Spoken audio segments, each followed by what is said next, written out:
favor, le pido que nos pongamos de pie para saber que usted lo tiene y para que haga ejercicio, porque hoy no va a hacer mucho ejercicio, ¿verdad? Juan, capítulo 4, verso 1.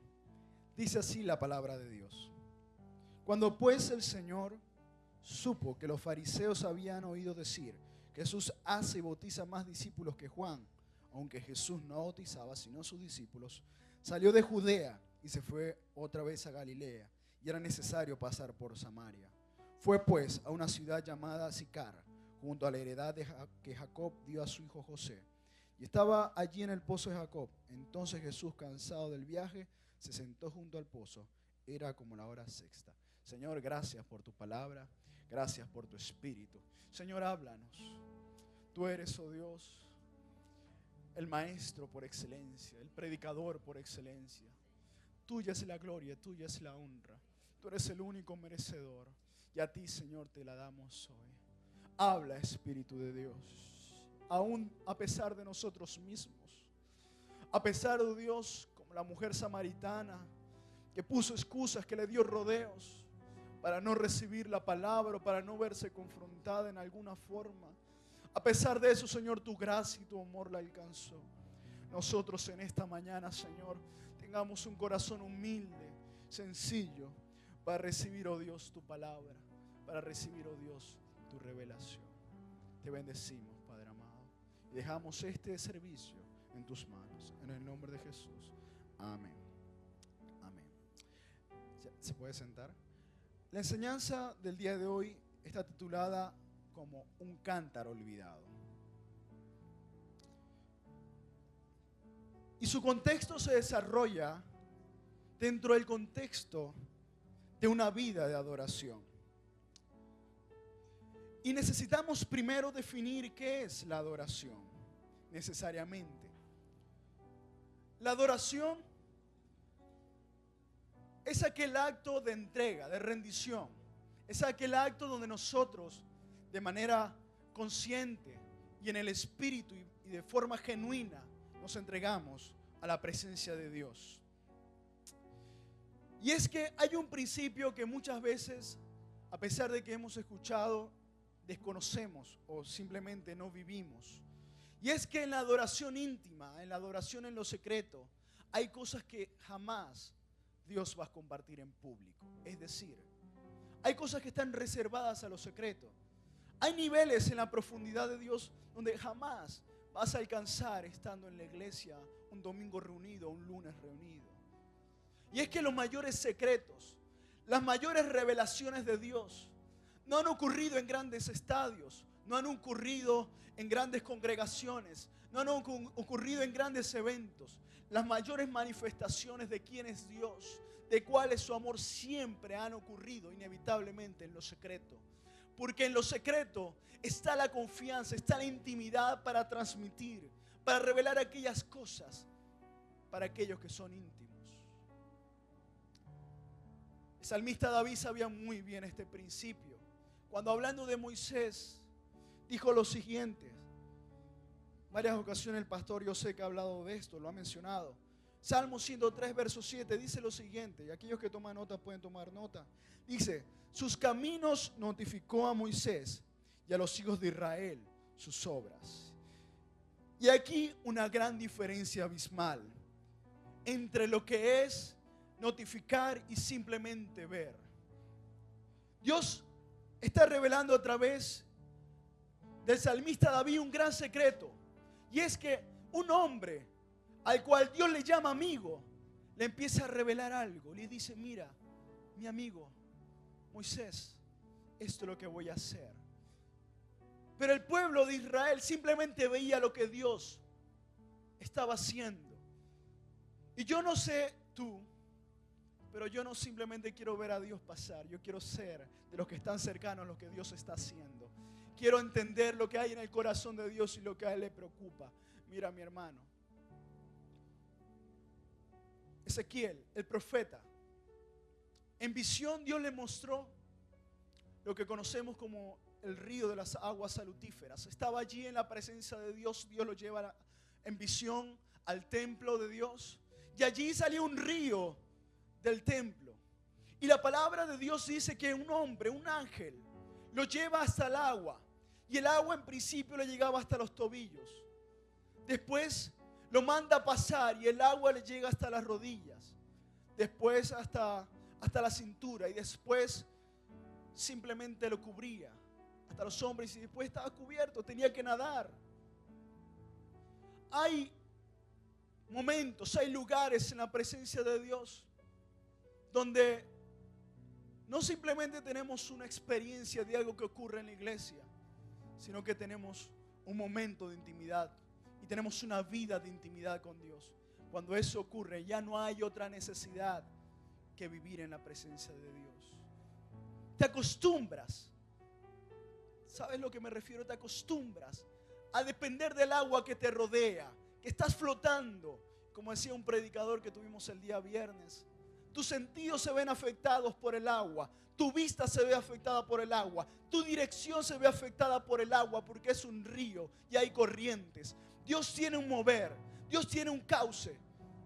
Y muchas veces no entramos en esas aguas salutíferas porque simplemente no estamos dispuestos a ir más allá de los tobillos. Y Moisés hizo una de las preguntas o de las peticiones más atrevidas que se han registrado en la Biblia. Éxodo capítulo 33, verso 18 dice lo siguiente: Él entonces dijo: te ruego que me muestres tu gloria. Estaba Moisés en la presencia de Dios. Suficiente con eso, dirían algunos. Suficiente que sentí que se me paraban los pelos. Suficiente que el Señor me tocó y caí. No, Moisés no estaba conforme. Allí en la presencia de Dios, él hace una de las peticiones que jamás se habían escuchado hasta entonces. Y le dice: Señor, muéstrame tu gloria.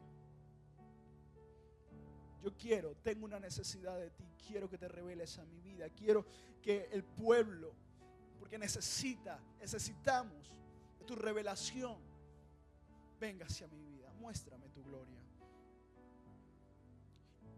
Y a pesar de una petición tan atrevida, tenemos a un Dios que unos versos más adelante, solo unos versos más adelante, dice: está bien, te voy a mostrar todo mi bien.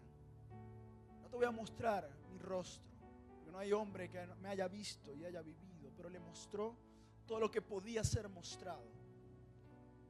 Y dice la palabra de Dios que cuando salió de la presencia de Dios, su rostro era iluminado y se tenía que poner un velo porque encandilaba a los israelitas. ¿Usted se imagina eso? Y cuando estamos enamorados de la presencia de Dios, nuestra actitud debe ser como la mujer sulamita. ¿Cuántos han leído Cantar de los Cantares o saben de Cantar de los Cantares? Un libro bastante apasionado, ¿no? Y Cantar de los Cantares, hay una mujer que narra el amor entre el rey, suponen algunos teólogos, y su amante, su mujer, una mujer sulamita, y narra en forma poética lo que era su desesperación por la presencia de Dios. Y dice Cantares 5, capítulo 5, verso 8, para aquellos que anotan: yo os conjuro, oh hijas de Jerusalén, si encontráis a mi amado, que le habéis de decir que estoy enferma de amor por él. La iglesia es en femenino, es la novia, la prometida de Jesús, por una razón simple. Nosotros somos comparados a una mujer como cuerpo, porque nuestra pasión, si estamos en el primer amor, me explico a lo que me refiero al primer amor.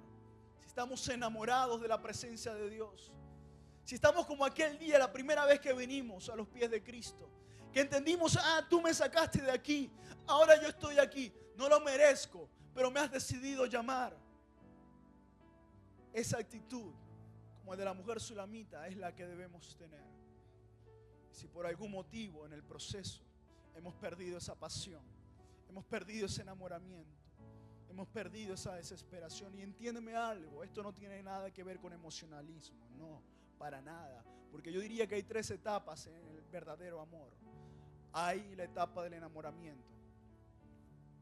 Tú estás enamorado, te gusta la persona, está la etapa de las pruebas, que muchos no la superan, porque si muchos la superaran, no cabríamos aquí hoy. Tuviéramos como 10, 12 servicios para poder abarcar toda la gente que se convierte, que acepta al Señor.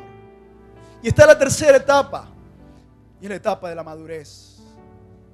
Cuando tú entiendes que tú decides amar, no por cómo se ve la persona, no por lo que sientes, no porque sientes pajaritos, no, es porque has decidido amar, es porque has decidido perseguir aquella decisión que tú has tomado en base a la palabra de Dios.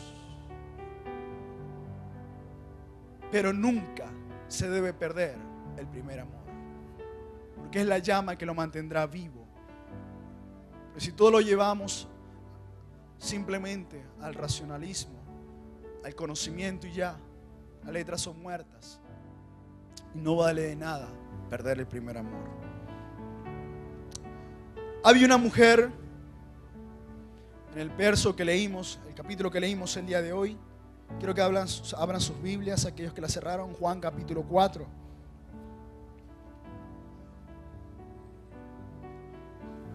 Tenemos a una mujer que se encuentra con el maestro.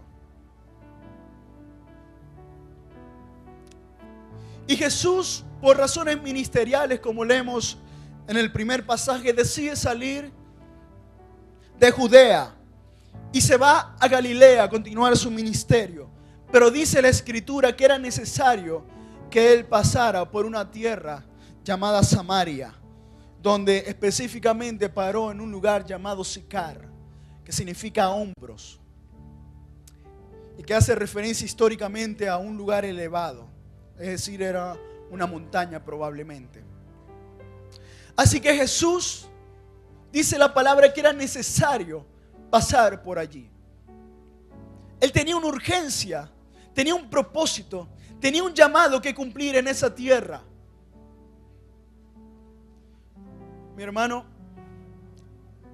no hay un lugar tan lejano, tan cercano para Dios, para alcanzarnos.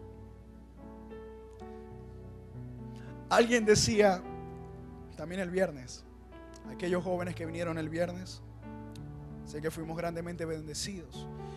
Decía, si tú decides, si alguien te predica a ti, tú decides darle la espalda a Dios y decides deshacerte de esa persona, si tú huyes a otra ciudad, allí te va a alcanzar. Y si allí te alcanza y tú huyes a otra ciudad, allí Dios también te va a alcanzar. Y si decides salir de esa región bien lejos, allí donde tú vayas, Dios te va a alcanzar. Porque la gracia de Dios estará extendida hasta el último de tus días. Y allí Jesús era necesario pasar por Sicar. Había una gracia que extender a una mujer que no tenía precisamente la mejor fama. Y dice la Biblia en el verso 6, y estaba allí un pozo. No era cualquier pozo, era el pozo de Jacob. Entonces Jesús, cansado del viaje, se sentó junto al pozo. Léase allí, se sentó sobre el pozo. Y era como la hora sexta, las 6 de la tarde. Probablemente a las 12 del mediodía, a las 6 de la tarde, pero muchos coinciden que era a las 6 de la tarde, por el tipo de notación en aquellos tiempos de la hora. Y Jesús estaba cansado del camino. Llega, se sienta en el pozo de Jacob. Y allí, mientras está sentado, hay una mujer que se acerca. La mujer, mientras camina, direcciona al pozo porque era la hora de sacar agua. Normalmente las mujeres, al finalizar un día de labor, los hombres llegaban a la casa y tenían que preparar todo para su marido. La comida, la bebida. Y esta mujer, dice la Biblia, que se encaminaba hacia el pozo de Jacob. Mientras va al pozo de Jacob, tal vez miró a alguien sentado en él. Tal vez ese pozo estaba desierto, no había más nadie. Estaba todo puesto para tener un encuentro con Dios. Y mientras iba en camino, ve a Jesús sentado. Le parece extraño, pero decide no echarle mucha cabeza. La mujer toma su cántaro, que es una vasija grande para sacar agua. La amarra y la deja caer al pozo. Y cuando saca agua, del pozo. Este hombre que se encontraba sentado en el pozo o junto al pozo le dice lo siguiente. Verso 7. Llegó una mujer de Samaria a sacar agua y Jesús les dijo: dame de beber. Pues sus discípulos, verso 8, habían ido a la ciudad a comprar alimentos. La mujer samaritana le dijo: ¿cómo tú, siendo judío, me pides a mí de beber, que soy mujer samaritana? Porque judíos y samaritanos no se tratan entre sí. En otras palabras, aquí pasa algo. Cuando le escucha hablar, se da cuenta que no es samaritano, es judío. Le agarra el acento a Jesús y le dice: ¿cómo tú, siendo judío, me pides a mí, siendo samaritana, que te dé de beber? Y para entender este pasaje debemos entender un poco la historia que rodeaba esto. Resulta que durante muchos cientos de años atrás, durante la invasión asiria y después la invasión de Alejandro Magno, ocurrió algo muy interesante, o triste, mejor dicho. Esa tierra era tierra que pertenecía a los judíos y la gente que estaba allí eran judíos. No eran conocidos como samaritanos propiamente en el contexto actual, sino que eran judíos. Y cuando fueron invadidos, todas las personas de clase media y clase alta fueron sacados de allí. Fueron expatriados, por así decirlo. Fueron llevados cautivos, fueron vendidos como esclavos. Y se les permitió solamente a los pobres quedarse allí. Y posteriormente, durante ese tiempo, y en medio de una ciudad desolada, empiezan a llegar personas de todas las naciones y se empiezan a congregar en Samaria. Y se empiezan a casar los judíos con los samaritanos, con los extranjeros. Y ocurre lo siguiente, además que eso estaba prohibido, ocurre lo siguiente: su religión se empieza a fusionar con religión pagana.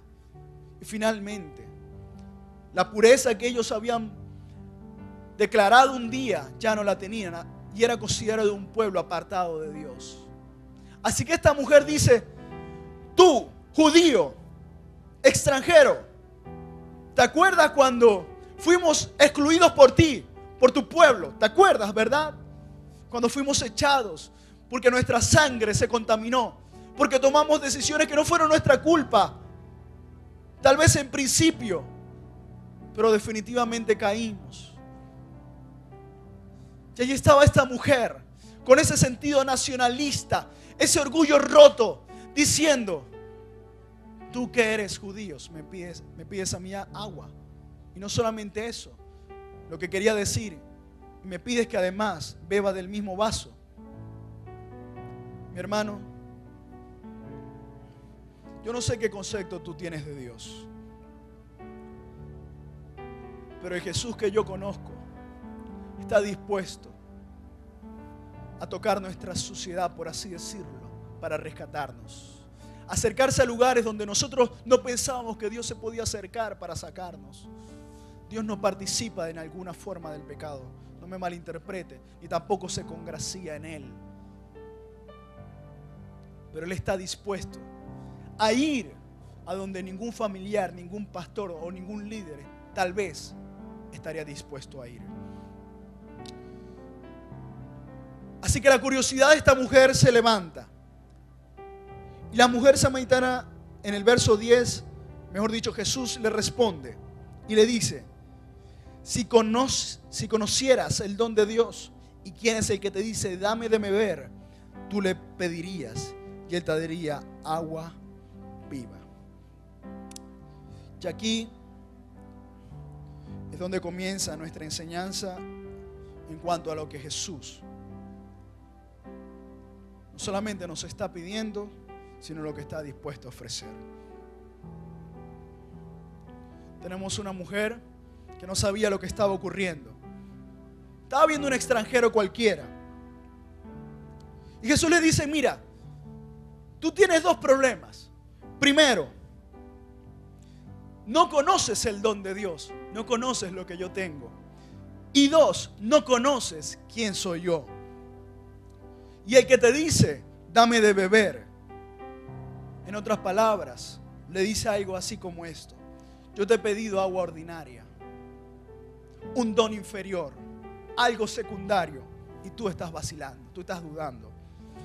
Si tú me hubieras pedido el agua viva, el don supremo, el don de Dios, yo no hubiera vacilado en alguna forma, sino que te lo hubiera dado de inmediato. En otras palabras, Jesús le está diciendo, obviamente esta mujer no sabía qué estaba ocurriendo, porque esa era la dinámica de Dios, era la forma, el trato de Dios para esa mujer. Le dice lo siguiente: tú tienes un agua ordinaria, tú tienes algo nada tal vez especial, pero si tú entendieras qué es lo que yo tengo y quién soy yo, no hubieses vacilado. Pero si tú me lo hubieses pedido a mí, jamás yo hubiese vacilado en alguna forma en dártelo. Y muchas veces nosotros nos aferramos a las cosas ordinarias. Nos aferramos a aquellas cosas que nos impiden tener el agua de Dios, la revelación de Dios, la presencia de Dios. Y dice la palabra que Él está dispuesto a darnos una revelación mayor.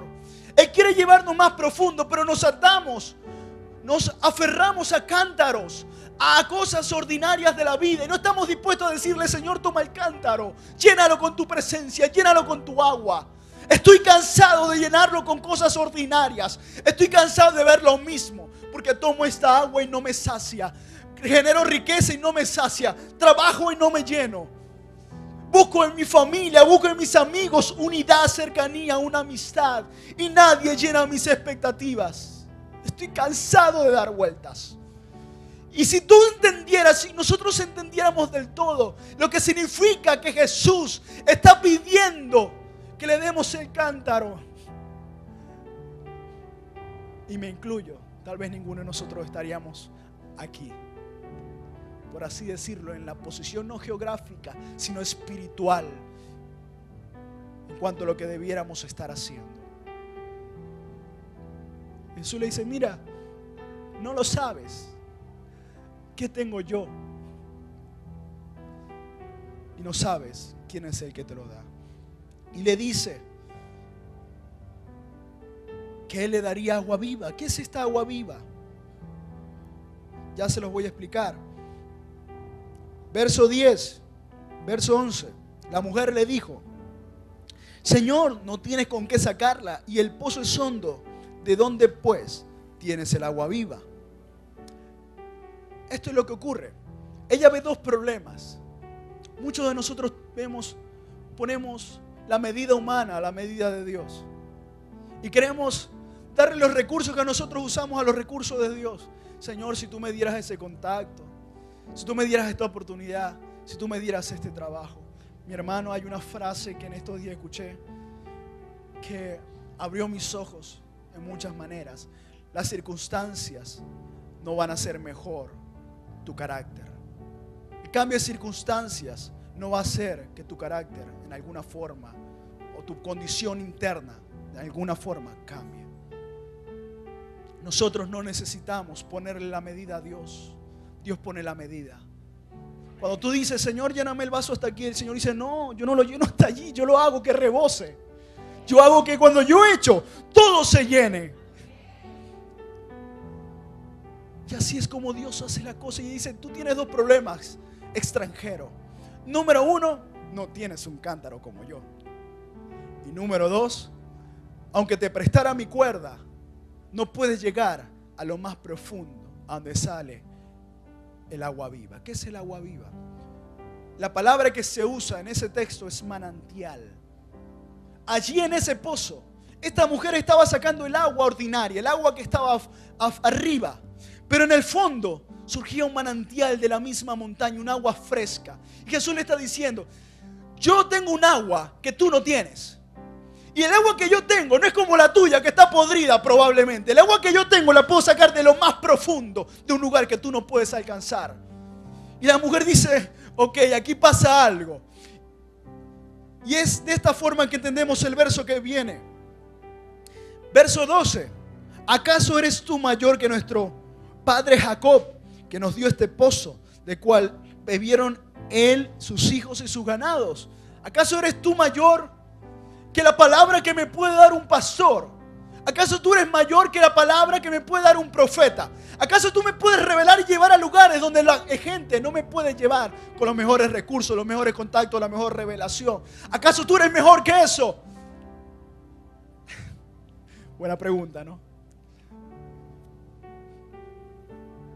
Verso siguiente. Jesús le contesta: cualquiera que beba de esta agua volverá a tener sed.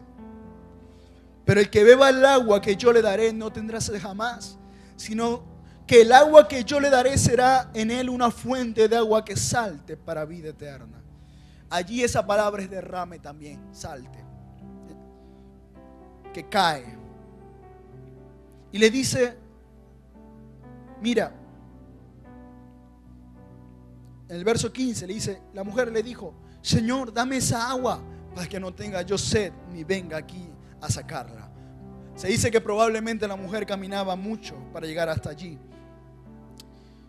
Así que la mujer sigue viendo todo como si fuera un extranjero. Tú seguramente tienes algún contacto, tú seguramente tienes alguna forma de sacar el agua, ¿verdad?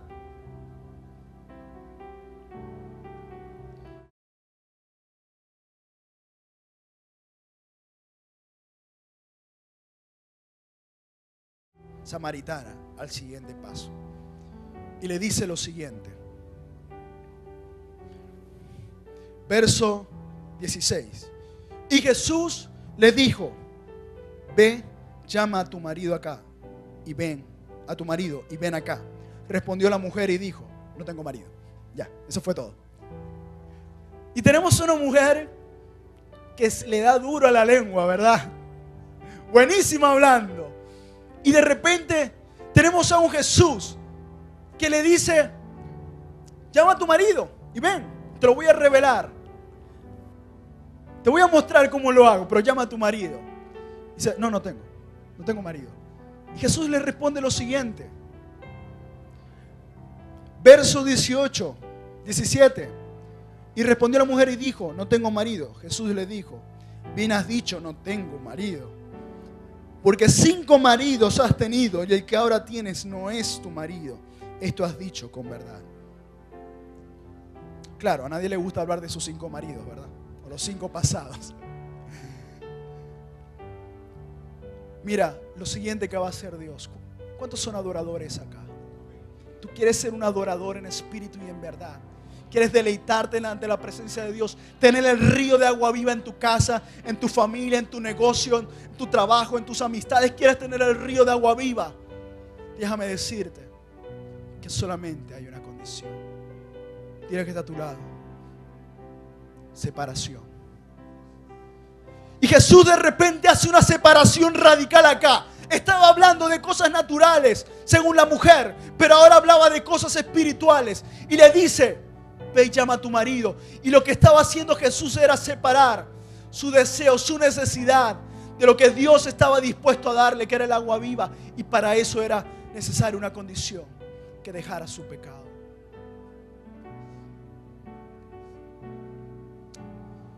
Alguien decía muy acertadamente que a veces en la iglesia lo que hacemos es quitar la telaraña, limpiar el sucio de la vida espiritual de muchos hermanos.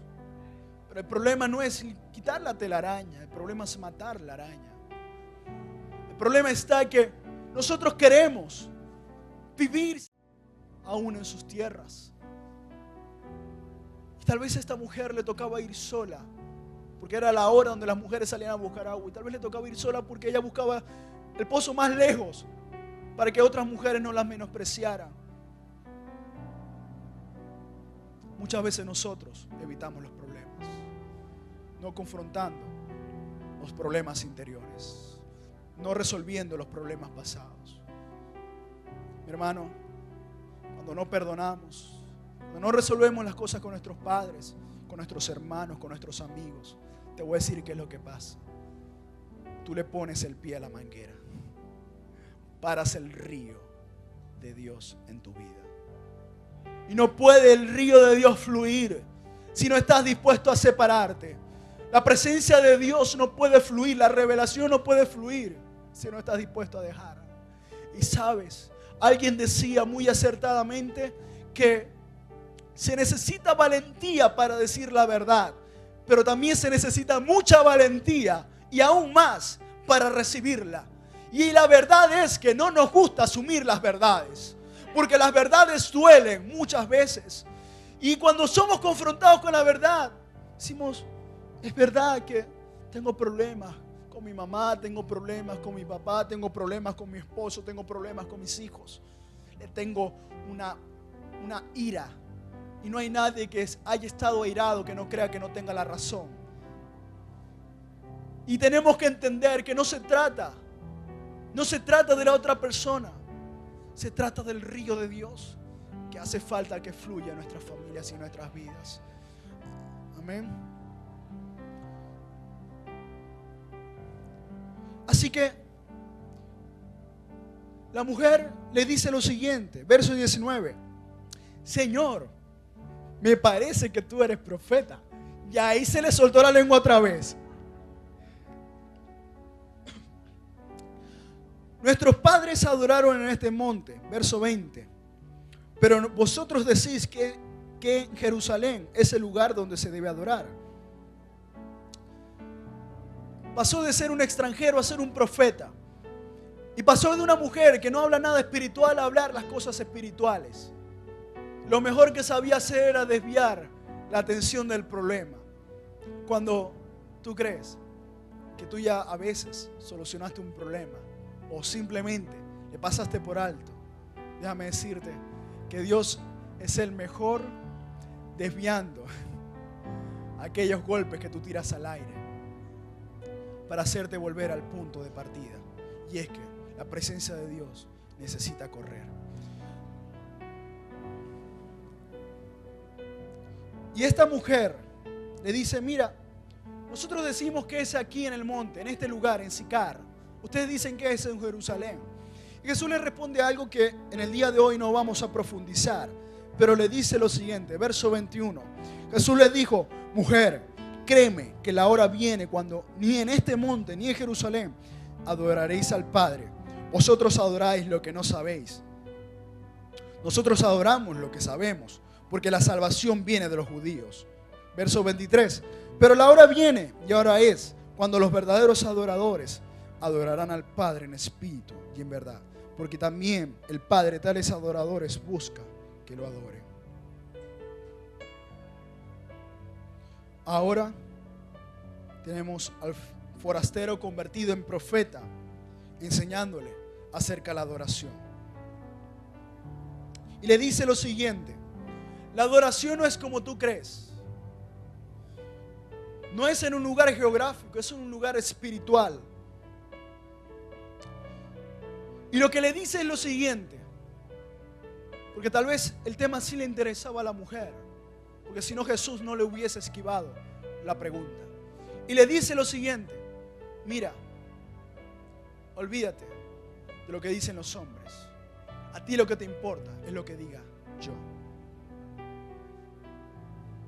Nuestra prioridad debe ser agradar al Señor. Muchas veces nosotros ponemos esquemas de cómo debería ser la adoración, cómo debe ser nuestra forma de honrarle. Pero a Dios se le honra y se le adora con todo. La palabra adoración viene de dos palabras en el Nuevo Testamento. Y la primera de ellas habla de simplemente, en el contexto original, de dar besos. Eso es lo que significa. Y la segunda palabra que habla acerca de la adoración es aquella que está relacionada a postrarse. Así que la adoración, de forma rápida, es simplemente rendirle tributo a Dios. Es darle nuestra vida. Y tenemos una mujer aquí que está en la presencia de Dios, que es impactada por la palabra, y un Jesús que le empieza a dar respuesta a sus necesidades. Y en el verso más adelante, verso 25,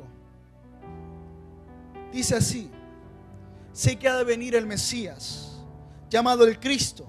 Cuando Él venga, nos declarará todas las cosas. Las palabras de Jesús le recordaron una respuesta que ellos estaban esperando. Una respuesta para ser unidos al pueblo de Dios. Ellos decían: nuestra herencia es de Jacob. Este terreno, este pozo, es de nuestro padre Jacob. Tenemos derecho. Jesús le dice: ustedes no saben lo que adoran. Tienes que conocerle. Tienes que profundizar en la palabra. No puedes excluir, como hacían los samaritanos, los libros de la Biblia. Tienes que profundizar en las escrituras, porque los que la adoran en espíritu y en verdad. En espíritu porque son correctos, han decidido dejar atrás su pecado. Y en verdad porque no solamente lo hacen con sinceridad, sino que lo hacen con conocimiento. Porque Dios es espíritu. Y los que se acercan a Dios tienen que hacerlo con el espíritu. No hay otra forma de conectar con Dios. Mi hermano, a veces venimos a la iglesia y no nos sale a adorar porque no hemos conectado con la presencia de Dios entre semana. La iglesia, o el templo, mejor dicho, porque iglesia somos nosotros, las personas. El templo predominantemente era un lugar, y es un lugar donde se rendía sacrificio, donde se entregaba ofrendas, holocaustos, se ponía incienso, se adoraba a Dios. Era un lugar donde toda la semana lo que se hizo: Señor, lo rendimos a ti. Era un lugar donde no había más nada que Dios. No había canciones que hablaban de mí, de mi necesidad. No, porque la adoración es como esto. Dios te busca, te acercas a Él, le respondes, y entonces en el proceso Dios te transforma y te entrega. Porque hay un principio fundamental: es necesario dar para recibir. Y lo bueno es que, no, como dice Primera de Juan, no es que nosotros le hayamos amado primero, sino que Él nos amó primero. Él nos buscó primero.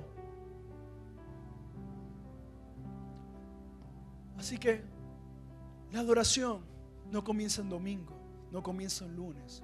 La adoración es un estilo de vida.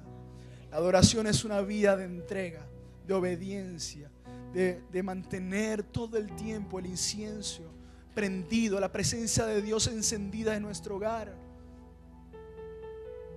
Adoración era un oficio sacerdotal donde se debía ofrecer mañana y tarde y noche alabanza y adoración y sacrificio a Dios. Daniel, en el tiempo donde se prohibió adorar a Dios solamente al rey presente, Nabucodonosor, al Dios de ese siglo, Daniel dice: yo no voy a dejar de adorar a Dios. Y hacía lo que siempre hacía: abría sus ventanas y allí en la presencia de Dios se humillaba y le rendía su tributo. Y cuando dieron aviso al rey, dijeron: no, hay que quemarlos. Y agarraron a Daniel y todos sus amigos y lo echaron al fuego. Dice la Biblia que los hombres, porque elevaron mucho la temperatura, la mayoría, yo creo que casi todos conocemos la historia, murieron quemados allí en el instante. Pero lo importante de esta historia es lo siguiente: cuando tú enciendas el fuego en el espíritu, no hay fuego físico o terrenal que te pueda quemar, porque tú haces cerco espiritual en tu hogar. Tú levantas muros de adoración en tu familia, y tu familia es protegida cuando la unción toca tu hogar. La unción se derrama cuando tú decides de rendirte delante de Dios. Y un cántaro que estaba lleno de agua ordinaria es decidido dejar a un lado para permitir que Dios lo llene. Y allí tenemos a esta mujer. Verso 27. En esto vinieron sus discípulos y se maravillaron de que hablaba con una mujer. Sin embargo, ninguno dijo: ¿qué preguntas? ¿O qué hablas con ella? Entonces la mujer dejó su cántaro. Dile que está a tu lado: deja tu cántaro. Deja tu cántaro. Olvídate de lo que venías trayendo del mundo, porque es necesario dejar los esquemas, las ideas. Aquellas cosas que tú dices son las que me suplen, son las que sacian mi sed. La sed se sacia solamente en la presencia de Dios. Si tu sed es espiritual, déjame decirte que si estás decidida a dejar tu cántaro, decidido a dejar tu cántaro, Dios lo va a llenar cuando vuelvas. Ya yo estaba.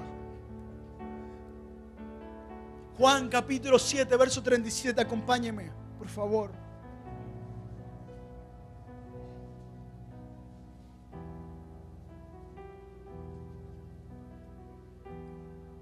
Juan 7:37, allí mismo. En el último y gran día de la fiesta, la multitud se conglomeraba en el lugar. Venían de todas partes de Palestina a reunirse en el templo. Eran las fiestas. Jesús se puso en pie y alzó la voz cuando todos guardaban silencio, porque era la costumbre, diciendo: si alguno tiene sed, venga a mí y beba. El que cree en mí, como dice la Escritura, de su interior correrán ríos de agua viva. ¿Cómo son los ríos de Dios? Agua viva, aguas salutíferas, agua que sana. Esto dijo del Espíritu que habían de recibir los que creyesen en Él, pues aún no había venido el Espíritu Santo, porque Jesús aún no había sido glorificado. La promesa ha sido cumplida. Está hecho. Dijo Jesús en la cruz del Calvario. Está completado. No hay nada más. Lo que tenía que hacerse fue hecho. Derramado en la cruz en sacrificio por el hombre. La sangre fue totalmente dejada en el suelo para que tú y yo tuviéramos el cumplimiento de una promesa, que de su interior correrán ríos de agua viva. El Espíritu de Dios fluye en nuestras casas, en nuestras vidas, cuando le damos pase al Espíritu Santo. Cuando vemos que las respuestas de Dios tal vez no son las que esperábamos, no te preocupes. Es Dios que te está llevando a darte la respuesta que tú realmente necesitas. Como esta mujer samaritana, tal vez no era lo que iba a buscar, pero se encontró algo mucho mayor. Se encontró la fuente, el origen de las aguas vivas. ¿Cuál es tu impedimento para venir a las aguas vivas? ¿Qué es lo que impide que la presencia de Dios se derrame como un río en tu ser? ¿Sabes? Es sencillo. Siempre ha sido sencillo. Solo que nosotros a veces somos un poco duros. Entre más rendidos estemos, más presencia de Dios habrá. Cuando uno cree que está rendido y uno a veces se pregunta: ¿será que realmente estoy dispuesto a renunciar a todo? Decimos: ya va, no, pero tengo esto, tengo el trabajo, tengo la familia, tengo mi hogar. Obviamente Dios no te va a pedir así como Abraham. Tal vez te lo pide para ver tu acto de obediencia, pero nunca va a permitir que tú sacrifiques, dejes a tu familia, por darte un ejemplo. Pero tal vez sí haya cosas que Dios va a pedir que sacrifiques porque son dañinas. La pregunta es: ¿a qué estamos dispuestos a rendir delante de la presencia de Dios? Quiero que nos pongamos de pie.